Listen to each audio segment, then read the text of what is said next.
नमस्कार. नमस्कार. ठीक आहे. आनंदी राहा ना. फ्रेश कसं काय वाटतंय? ठीक आहे. आज आपण या ठिकाणी इयत्ता 5वी 6वी 7वी 8वी या वर्गासाठी उपयुक्त असणारा घटक व्याकरण या भागातील शब्दांच्या जाती हा घटक आपण या ठिकाणी आज पाहणार आहोत. शब्दांच्या जाती कशाला म्हणतात, शब्दांच्या जाती किती आहे, या सर्वांचा या ठिकाणी आपण अभ्यास करणार. आता शब्दांच्या जाती पाहत असताना पहिली गोष्ट म्हणजे शब्दाकडे जात असताना त्याच्या अगोदर येणारा म्हणजे भाग म्हणजे अक्षर. अक्षर कशाला म्हणतात याची पहिल्यांदा आपण माहिती करून घेऊया. आता अक्षर म्हणजे काय की अक्षर म्हणजे याची माहिती घेत असताना अक्षर कशाला म्हणतात तर आपल्या तोंडातून आपल्या मुखातून जे आवाज बाहेर पडतात, जो आवाज बाहेर पडतो किंवा जे ध्वनी बाहेर पडतात त्या ध्वनींना जी चिन्ह दिलेले आहेत त्या चिन्हांना काय म्हणतात, अक्षरे म्हणतात. बघा अक्षर कशाला म्हणतात, ध्वनीच्या चिन्हांना अक्षर म्हणतात. ध्वनीच्या चिन्हांना तर कुठले ध्वनी, आपल्या तोंडातून आपल्या मुखातून वेगवेगळे जे आवाज आपण बाहेर पडतो की नाही, आवाज बाहेर पडतात. आता मी बोलतोय माझ्या तोंडातून ध्वनी बाहेर पडायला, माझ्या तोंडातून आवाज बाहेर पडायला लागलेला आहे आणि या ध्वनीला या आवाजाला चिन्ह दिलेले. समजा आता माझ्या तोंडातून आवाज ब निघाला, ब. आता ब हा जो ध्वनी आहे त्याला एक चिन्ह दिलेलं आहे. काय चिन्ह दिलेलं आहे, असं हे चिन्ह दिलेलं आहे. याला काय म्हणायचं, अक्षर. याला काय म्हणतात, अक्षर. किंवा दुसरा एक ध्वनी घेऊया, ड. माझ्या तोंडातून आवाज कुठला निघाला, ड. ध्वनी द निघाला आणि याला जे चिन्ह दिलंय हे चिन्ह दिलेलं आहे, या चिन्हांनाच काय म्हणायचं, अक्षर म्हणतात. आता उदाहरणार्थ म हे काय आहे, अक्षर. क आणि म्हणजे या तोंडातून ही निघालेले ध्वनी जे आहेत या ध्वनींना या ठिकाणी ही दिलेली चिन्ह आहेत या चिन्हांना काय म्हणायचं, अक्षर म्हणतात. त्यानंतर शब्द कशाला म्हणतात, शब्द. आता शब्द कशाला म्हणतात, अर्थपूर्ण अक्षर समूहाला शब्द असे म्हणतात. काय म्हटले बा, अर्थपूर्ण अक्षर समूहाला शब्द असे म्हणतात. अर्थपूर्ण अक्षर समूहाला शब्द म्हणतात. म्हणजे शब्द फक्त ते शब्द आहेत, शब्दांचा समूह पाहिजे, अक्षरांचा समूह पाहिजे, अक्षरांचा समूह पाहिजे. आता फक्त अक्षरांचा समूह आहे. मी म्हटलं काय म्हटलं, मकळ मकळ. आता मकळ हा अक्षरांचा समूह आहे. मग हा शब्द तयार होतोय का रे, नाही. का तर याच्यातून काहीच अर्थ प्राप्त होत नाही, कोणताच अर्थ मिळत नाही, म्हणून याला शब्द म्हणता येईल. आपल्याला काय पाहिजे, अक्षरांचा समूह पाहिजे आणि त्याच्यातून अर्थ प्राप्त झाला पाहिजे. आता दुसरं बघूया, कमळ. काय, कमळ. ही बघा कमळ ही अक्षर एकत्र घेतली त्याचा समूह तयार झाला आणि मग त्याच्यापासून काय शब्द तयार झाला, कमळ. काय झाला, कमळ. म्हणजे अर्थपूर्ण अक्षर समूहाला शब्द असे म्हणतात. समजलं का. मग आता इथं बघा उदाहरण दिल्यात, बदक, सनई, कावळा. हे काय आहेत, हा सांगा की. ओके, शब्द आहे, हे शब्द आहे. त्याच्या पुढला भाग येतोय ते म्हणजे वाक्य. वाक्य कशाला म्हणतात बघा, अक्षर कशाला म्हणतात आपण पाहिलं, शब्द कशाला म्हणतात पाहिलं, आणि आता आपण वाक्य कशाला म्हणतात म्हणतो. वाक्य म्हणजे काय? वाक्य म्हणजे काय? कोण सांगणार आहे? इथे लिहिलंय की मी वाक्य म्हणजे काय. वाच तू बा. एखाद्या शब्दाला किंवा शब्दसमूहाला पुरा अर्थ प्राप्त झाल्यास त्याला वाक्य म्हणतात. हा, छान आहे. अर्थ तुम्हाला समजला का? समजला? खरं बोलायचं. ठीक आहे. एखाद्या शब्दाला किंवा शब्दसमूहाला पुरा अर्थ प्राप्त झाला त्याला वाक्य म्हणतात. आता बघा, गावाला अशोक गेला म्हणजे हे काय झालं? शब्द कशी झाले त्याच्यातून अर्थ प्राप्त होत नाही. हे वाक्य कसं पाहिजे? अशोक गावाला गेला. राजू चिंच खातो. हे शब्दांचा समूह आहे, परंतु त्याच्यातून आपल्याला अर्थ प्राप्त होतो तेव्हा त्याला वाक्य म्हणतात. आणि एखादा शब्द सुद्धा एक शब्द आहे, त्याच्यातून सुद्धा अर्थ प्राप्त होत असेल तर त्या एका शब्दाला सुद्धा वाक्य म्हणतात. उदाहरण द्यायचं झालं तर काय? जेवलास. जेवलास एक शब्द आहे, परंतु याला सुद्धा वाक्य म्हणतात. मग ते म्हणतोय जेवलो. जेवलो त्याला उत्तर दिलं जेवलो. एक शब्द आहे, याच्यातून अर्थ प्राप्त होतो, म्हणून एका शब्दाचं असणार हे सुद्धा वाक्य आहे. या ठिकाणी उदाहरण दिले, पक्षी फांदीवर बसला. हे वाक्य आहे. मोर राष्ट्रीय पक्षी आहे. अशा पद्धतीनं यांना काय म्हणायचं? वाक्य. वाक्य. वाक्य कशाला म्हणतात? कोण सांगेल? हा, सांगा की.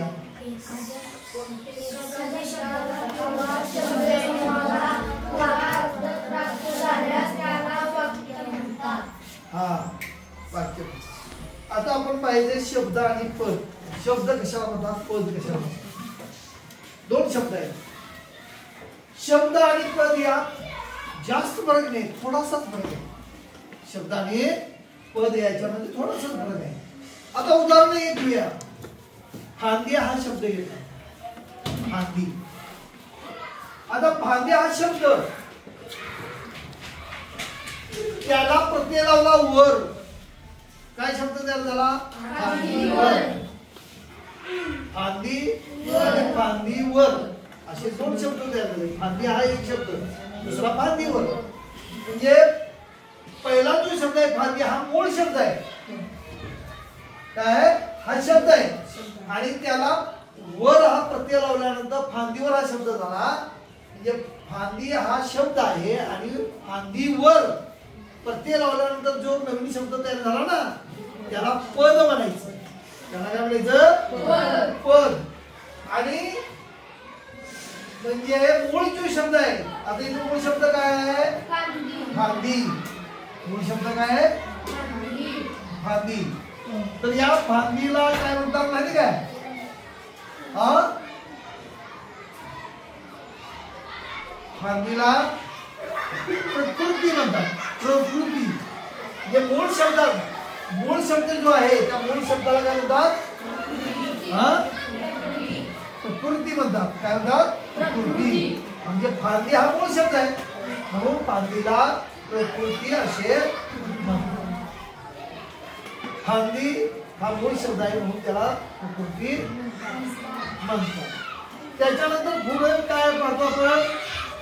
पद. काय पाहणार आहोत? पद. पद कशाला म्हणतात बघूया. बघा, शब्दाचे कोण वाचणार? तुच कोणाला वाचायचं? हा, वाच पटकन.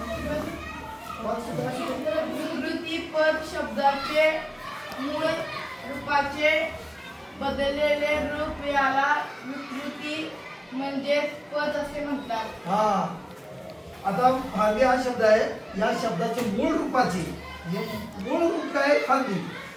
बदललेले रूप म्हणजे फांदीवर, याला पण विकृती म्हणतो. विकृती त्याला दुसरं नाव काय पद असे म्हणतात. त्याला विकृती किंवा पद, विकृती म्हणतात किंवा पद असे म्हणतात. आता फांदी या मूळ शब्दाला प्रकृतीला वर हा शब्द लावून फांदीवर, फांदीवर हा शब्द झाला. फांदीवर या रूपाला काय म्हणतात? काय म्हणतात? विकृती. आता उदाहरण इथं बघा. फांदी या मूळ शब्दाला प्रकृतीला वर हा शब्द लावून फांदीवर हा शब्द तयार झाला. फांदीवर या रूपाला काय म्हणतात? विकृती म्हणतात. आता या ठिकाणी बघा शब्द दिलाय, प्रकृती दिला आणि विकृती म्हणजे त्याचं पद दिलं आहे. आता बघा याचे उत्तर तुम्ही द्यायची आहे. कोण देते बघूया. आता शब्द इथं दिलाय पाणी, त्याचा प्रकृती आणि विकृती. प्रकृती म्हणजे काय? काय नाव? पाणी. काय नाव? पाणी. आणि विकृती काय येणार? बरोबर, पाण्यावर. आणि काय येईल विकृती? पाण्याखाली. आणि काय? पाण्यात.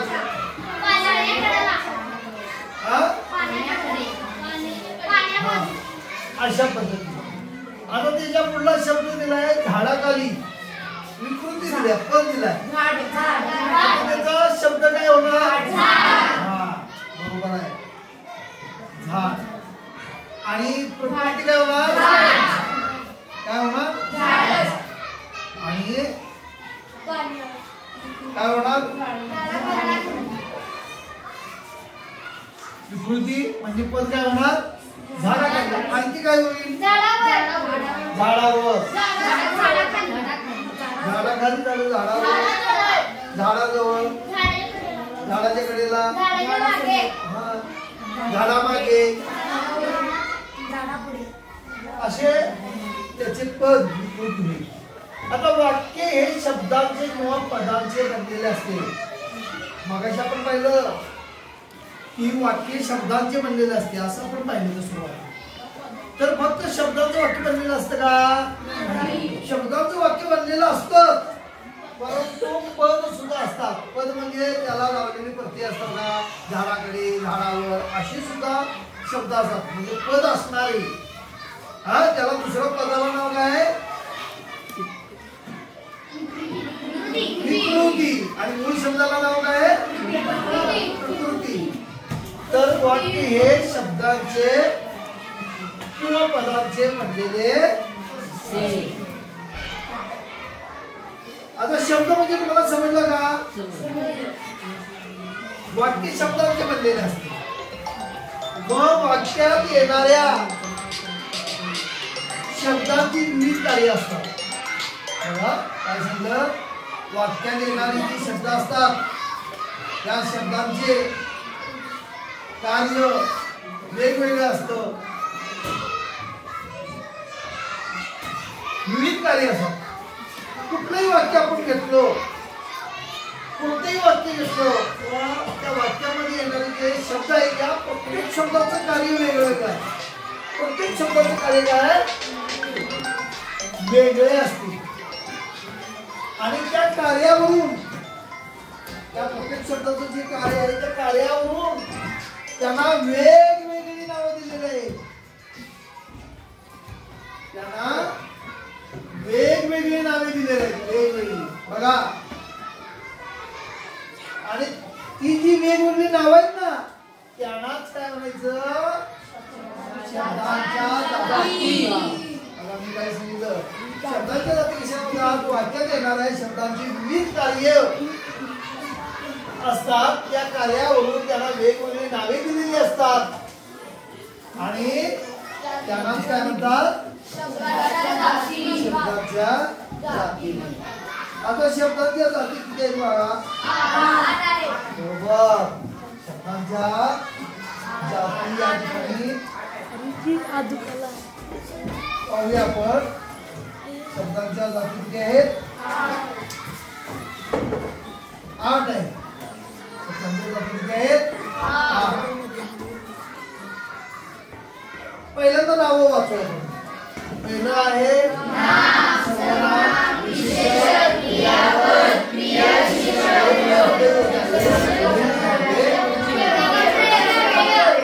दुसरी गोष्ट, ह्या शब्दांच्या 8 जाती आहेत. या 8 जातींचे इकडे 4 आणि इकडे 4 किती प्रकार केले? 8 प्रकार केले. किती? 8.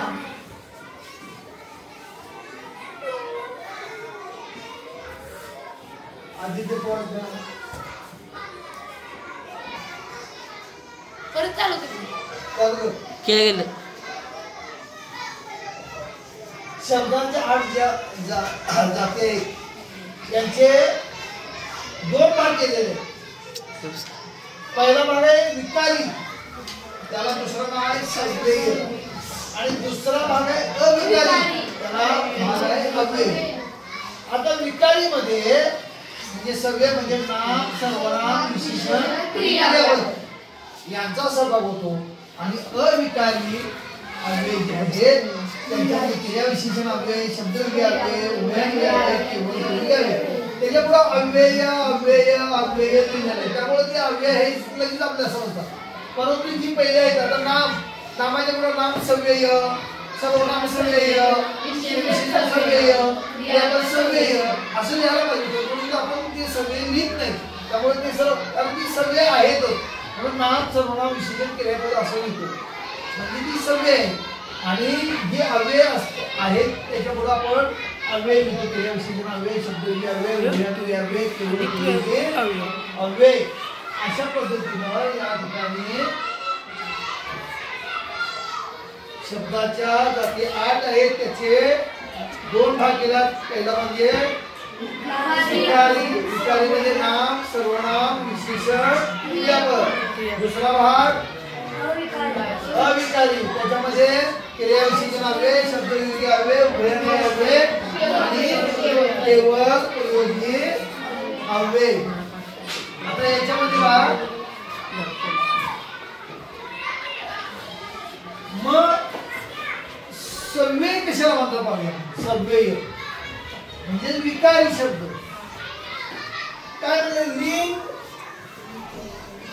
वचन, विभक्तीमुळे त्याच्यात बदल होत असेल. लिंग, वचन, लिंग, आता पुल्लिंग, स्त्रीलिंग, वचन, एक वचनाने आणि विभक्ती. हा प्रथम या विभक्ती आहे. चला ते सलाना आपण करतोय, तर प्रत्येक जोडून ह्या विभक्ती त्याला झालेल्या आहे. तर विभक्तीमुळे जर बदल होत असेल तर त्याला काय म्हणायचं?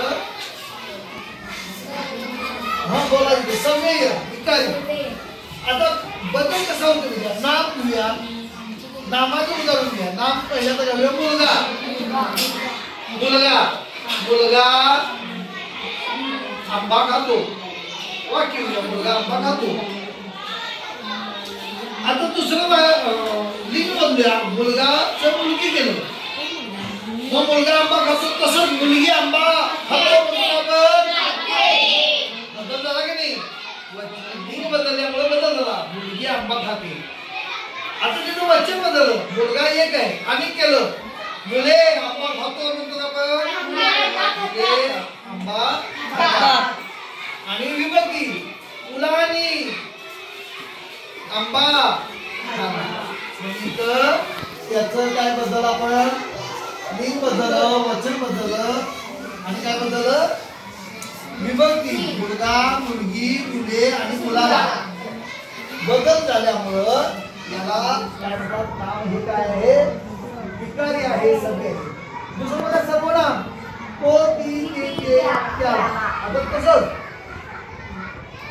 तो तो आंबा खातो, ती आंबा खाते, ते आंबा खातात, त्याला विभक्ती, त्याला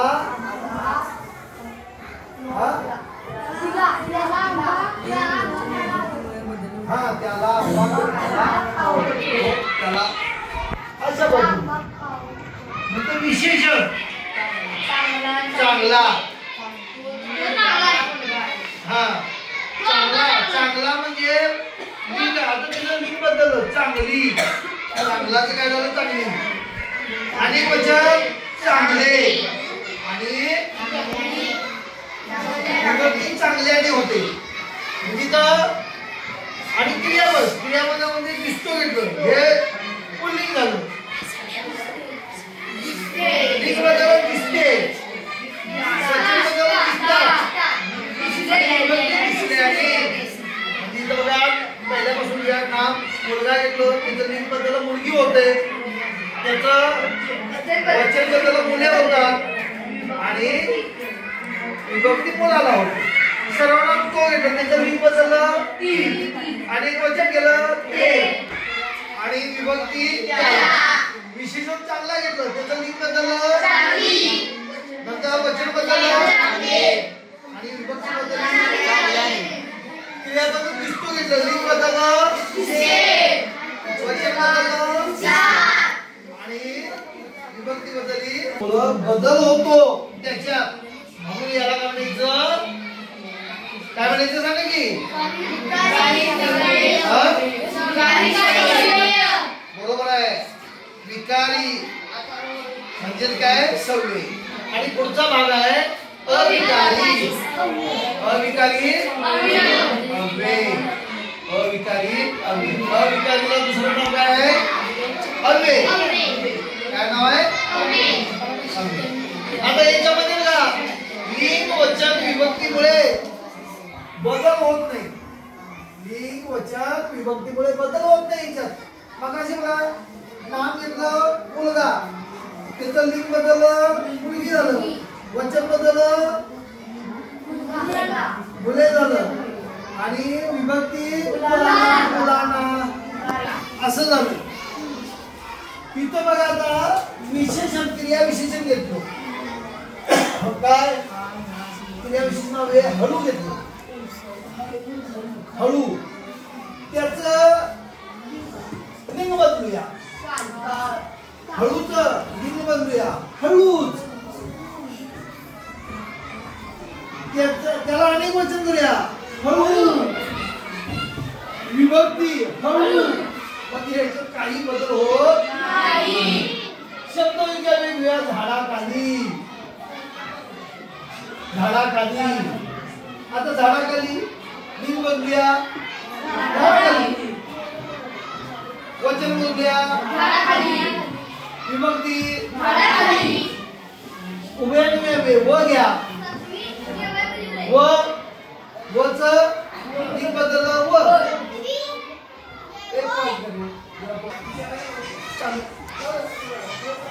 त्यानंतर केवळ उपयोगी शाबास त्याचं लिंग बदलूया वचन बदला आणखी विभक्ती बदला. म्हणजे या ठिकाणी हळू झाडाखाली व शाबास म्हणजे क्रियाविषयी नाव हळू घ्या, काल घ्या, तिकडे येते. शब्द घ्यावे झाडाखाली, घरासमोर, टेबला मागे, हत्ती पुढे, उभे घ्यावे व आणि पंख म्हणून, केवळ घ्यावे शाबास आई. ही कोणतीही या ठिकाणी क्रियाविशेषण घ्यावे, शब्द घ्यावे, उभे घ्यावे आणि केवळ घ्यावे घेतल्यानंतर याच्यामध्ये लिंग वचन विभक्तीमुळे कोणताच बदल होत नाही. म्हणून याला काय म्हणतात बरोबर आहे अविकारी अविकारी किंवा अव्यय. अविकारी किंवा अव्यय. अविकारीला दुसरं नाव आहे अव्यय. अशा पद्धतीनं या शब्दाच्या आत जाते. पहिलं म्हणजे नाम, दुसरं सर्वनाम, नंतर विशेषण, क्रियापद, क्रिया विशेषण, शब्द अशा शब्दाचे अर्थ आहेत. त्याच्यामध्ये 4 सगळे आहेत आणि 4 अव्यय आहेत. नाम सर्वनाम विशेषण क्रियापद सगळे आणि क्रिया विशेषण अव्यय शब्द अव्यय उभयात अव्यय केवळ अव्यय. आता याच्यामध्ये आपण नाम पहिल्या प्रत्येक 8 जातींचा थोडक्यात परिचय करून घेऊया. त्याच्यानंतर मग नाम पुढल्या पाठाला नाम नामाचे प्रकार सर्वनाम सर्वनामाचे प्रकार अशा पद्धतीने बोललं पाहिजे. आता फक्त आपण नाम म्हणजे काय पाहिजे. नाम आता नाम म्हणजे काय बघत असताना प्रत्यक्षात असलेल्या प्रत्यक्षात पाहिजे प्रत्यक्षात असलेल्या किंवा काल्पनिक प्रत्यक्षात असलेली किंवा काल्पनिक असणारी वस्तू व्यक्ती पदार्थ ज्याच्या ठेवलेल्या नावाला किंवा त्याचे गुण असतात गुण त्या गुणाला काय म्हणतात व्याकरणात नाम म्हणतात. बघा काय सांगितलं की प्रत्यक्षात असलेल्या किंवा काल्पनिक असलेल्या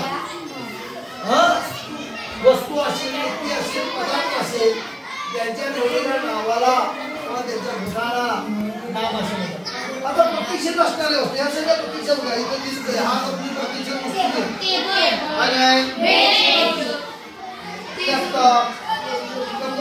हे प्रत्यक्षात दिसणाऱ्या वस्तू. काल्पनिक म्हणजे कल्पना केलेलं प्रत्यक्षात दिसत नाही. देवी परी राक्षस बघितलं काय काल्पनिक.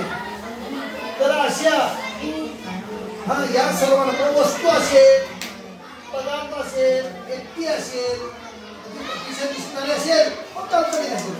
याला काय म्हणायचं त्याला ठेवलेली जी नाव आहे त्याला काय म्हणायचं नाम असे म्हणतात. उदाहरणार्थ कागद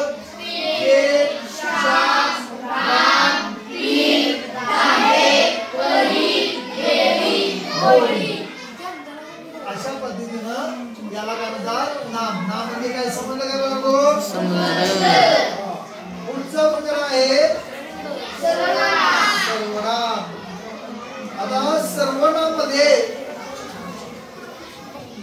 सर्वनाम कशा म्हणतात की नामाऐवजी येणाऱ्या शब्दाला काय म्हणतात सर्वनाम म्हणतात. नामाऐवजी येणारा शब्द. आता आपण असं म्हटलंय राजू सकाळी उठला राजू शाळेला गेला राजूने अभ्यास केला राजू दुपारी जेवला राजू शाळेत गेला राजू शाळा सुद्धा घरी आला राजू राजू राजू मग तू घरी. मग त्याचे राजू सकाळी उठला त्याने अभ्यास केला तो शाळेत गेला. या ठिकाणी राजू ऐवजी त्यांनी तो अशी शब्द वापरतो ना. राजू काय नाम आहे या नामाऐवजी त्यांनी तो ती त्या हा ही हे ह्या जो कोणी कोणाला असं जे शब्द वापरतो त्याला काय म्हणायचं सर्वनाम म्हणतात. म्हणजे नामाऐवजी येणारे जे शब्द आहेत नामाऐवजी येणारे जे शब्द आहेत या शब्दाला सर्वनाम म्हणतात.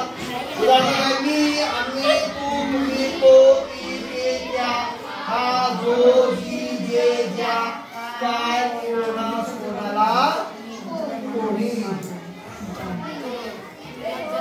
सर्वनाम कशाला म्हणतात नामाऐवजी येणाऱ्या शब्दाला सर्वनाम असे म्हणतात. पुढचा प्रकार आहे विशेषण. प्रकार कोणता आहे विशेषण. आता विशेषण म्हणजे काय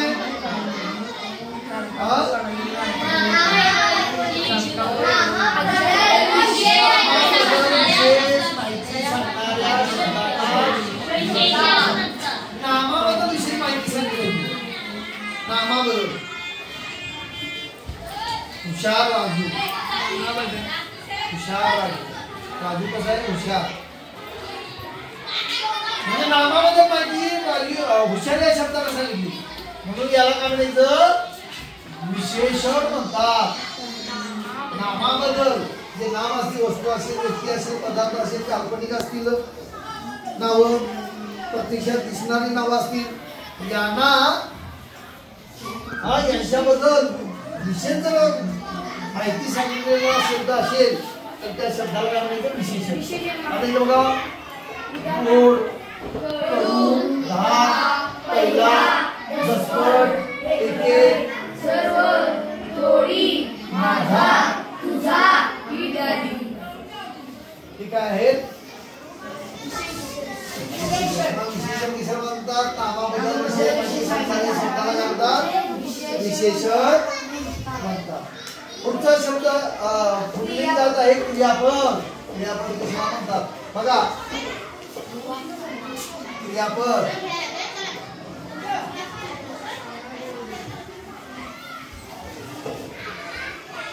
क्रियापद कशाला म्हणतात वाक्यातील क्रिया दाखवून वाक्याचा अर्थ पूर्ण करणारे शब्दाला क्रियापद असे म्हणतात. फक्त वाक्याचा अर्थ पूर्ण केला असं नाही तर वाक्यातील क्रियापद दाखवली पाहिजे. आता क्रिया म्हणजे काय चालतो चालण्याची क्रिया आहे. खातो खाण्याची क्रिया आहे तिथे. जाणे पळतो पळण्याची क्रिया आहे. वाक्यातील क्रिया दाखवून बघा वाक्यातील क्रिया दाखवली पाहिजे. लक्ष इकडे द्या. वाक्यातील क्रिया दाखवून वाक्याचा अर्थ पूर्ण करणाऱ्या शब्दाला वाक्याचा अर्थ पूर्ण केला पाहिजे अशा शब्दाला क्रियापद असे म्हणतात. मी म्हणलं मी गावाला आता या वाक्यातून अर्थ पूर्ण होतो का याला वाक्य म्हणता येईल का अर्थ पूर्ण झाला पाहिजे. आणि या अर्थ पूर्ण करणारा जो शब्द असतो त्याला क्रियापद म्हणायचं. आता बघा बसतो पळतो आहे जाईल हसते. बसतो पळतो आहे जाईल हसते.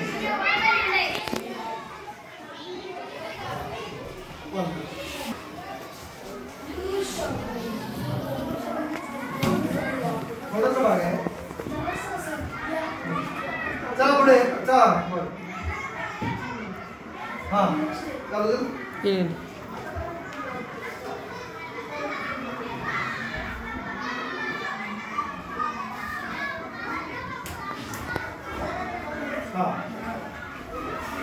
क्रिया विशेषण अव्यय. आता अव्यय झाली बघा. अव्यय मध्ये काय म्हणायचं सांगितलं लिंग वचन विभक्तीनुसार याच्यामध्ये कोणताच बदल होत नाही म्हणून यांना अव्यय अविकारी शब्द म्हणतात. आता क्रिया विशेषण अव्यय. मग क्रिया विशेषण अव्यय आणि विशेषण याच्यामध्ये फरक आहे. क्रिया विशेषण अव्यय म्हणजे क्रियापदाबद्दल विशेष माहिती सांगणाऱ्या शब्दाला विशेषण क्रिया विशेषण म्हणतात. काय म्हणतात क्रिया विशेषण म्हणतात. बघा क्रियापदाबद्दल विशेष माहिती सांगणाऱ्या शब्दाला काय म्हणतात क्रिया विशेषण म्हणतात. आणि विशेषण कशाला म्हणतात नामाबद्दल तिथे विशेष माहिती सांगितली जाते. विशेषण नामाबद्दल विशेष माहिती सांगणाऱ्या शब्दाला विशेषण म्हणायचं. आणि क्रिया विशेषण मध्ये क्रियापदाबद्दल विशेष माहिती सांगितली पाहिजे. क्रियापदाबद्दल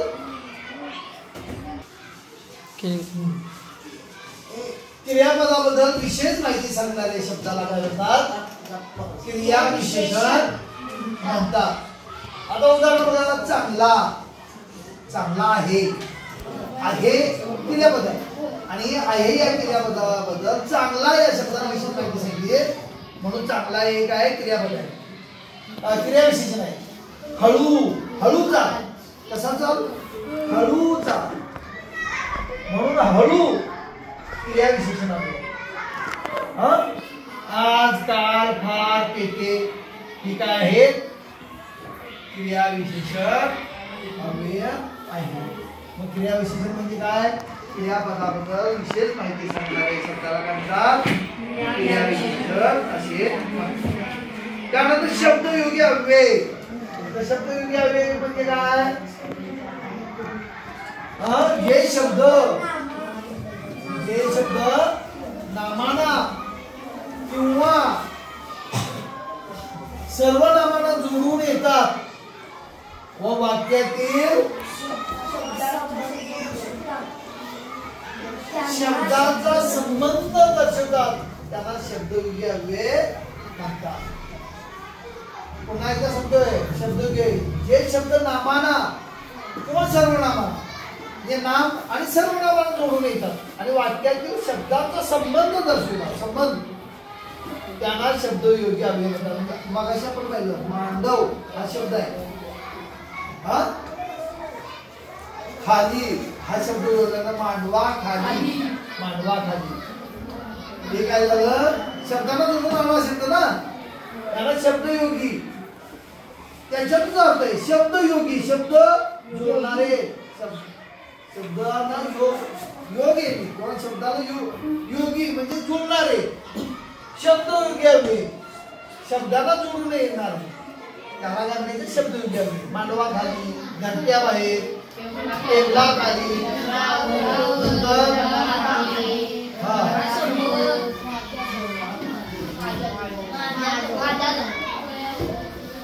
घरावर ढगामागे घरासमोर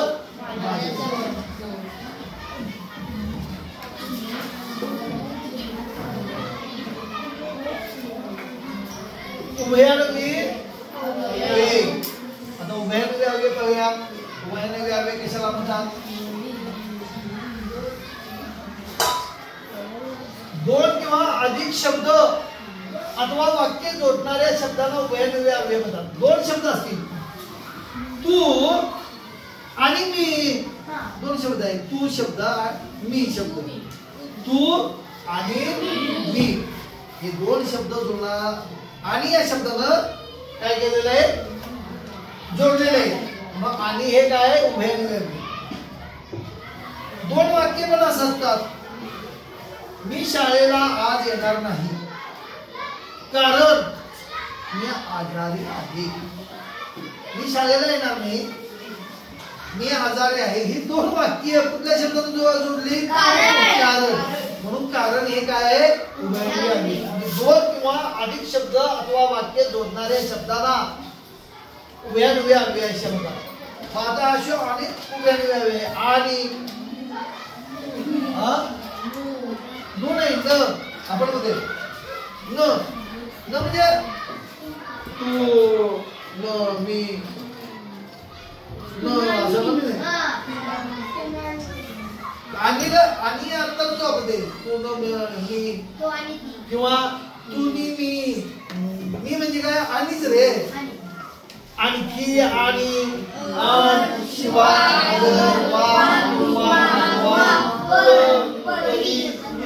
बाकी परंतु यास्तव ही त्याची उदाहरण म्हणजे दोन किंवा अधिक शब्द अथवा वाक्य जोडणाऱ्या शब्दांना उभयान्वयी अव्यय म्हणतात. आणि शब्दाच्या लब्धीला शेवटचा प्रकार आहे केवळ प्रयोगी अव्यय. आता केवळ प्रयोगी अव्यय म्हणजे बघा आपण मी रस्त्यानं चाललाय आणि तुम्हाला अचानक ठेच लागली. ठेच काय सांगून लागत नाही. ठेच लागली की तुमचं म्हणजे तो चेहरा ऍक्शन मध्ये कृती बघण्यासाठी ठेच लागली असं म्हणजे ओरडताय पाय असं वर आखून घेताय किंवा तुम्ही शेताकडे चाललाय सुट्टीचा दिवस आहे आणि अचानक घोड्यात सामा लागली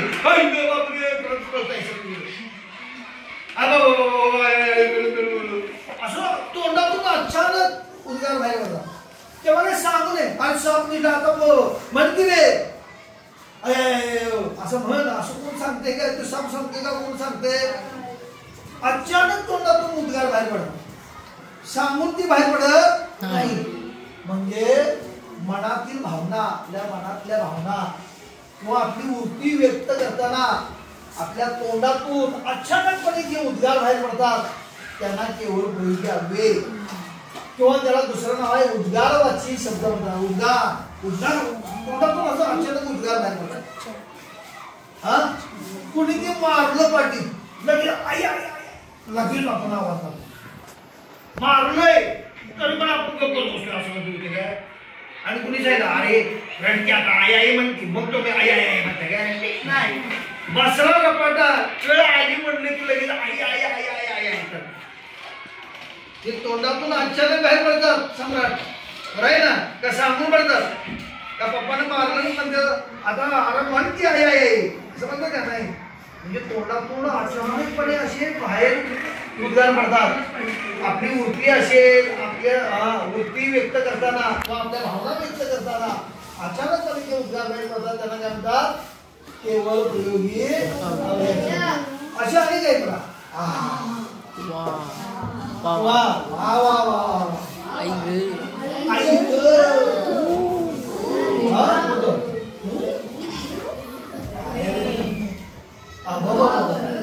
बापरे अरे शाबास वा ठीक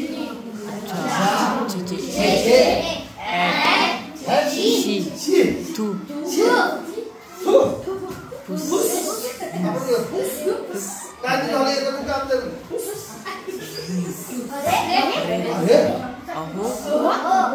आता बघा तुम्ही बसलाय आणि कुठेतरी तुमच्या पायावर पाय ठेवला गेला अहो असं त्याला करत नाही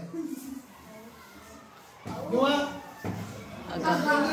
माणूस तिथं आला धक्का दिला किंवा तुमच्या पायावर मोठा माणूस जाणार आहे तुमच्या पायावर पाय पडला तिचा डोंगरपूर बसाय आणि भारते हा समजलं काय आगा आगा आगा बस खाली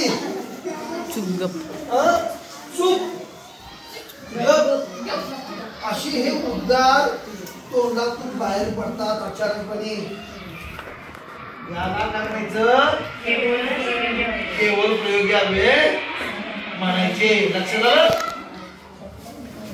आता या ठिकाणी स्वाध्याय पहा काय स्वाध्याय शब्दांच्या 8 जातीची नावे लिहा आता शब्दांच्या 8 जाती पहिल्या बघूया तुम्हाला कोणाला सांगा पहिली जात कुठली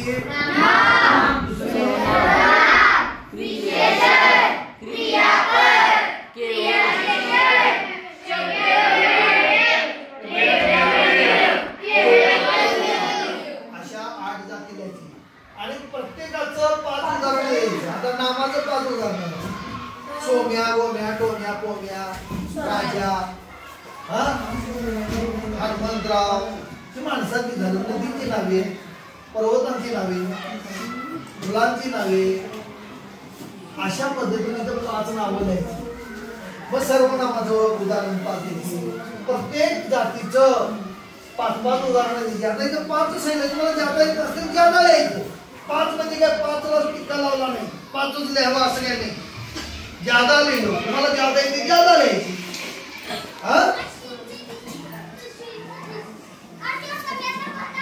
आता इथं एक वाक्य आहे इकडे बघा अवघड ते सोपे झाले शब्दांच्या जाती ध्यानात आली आता सर्वांनी मिळून एकाच आवाजात माग पुढे नाही सर्वांनी एकाच आवाजात हे वाक्य आता म्हणायचं मी म्हटलं डन केलं की म्हणायचं 1 2 3 स्टार्ट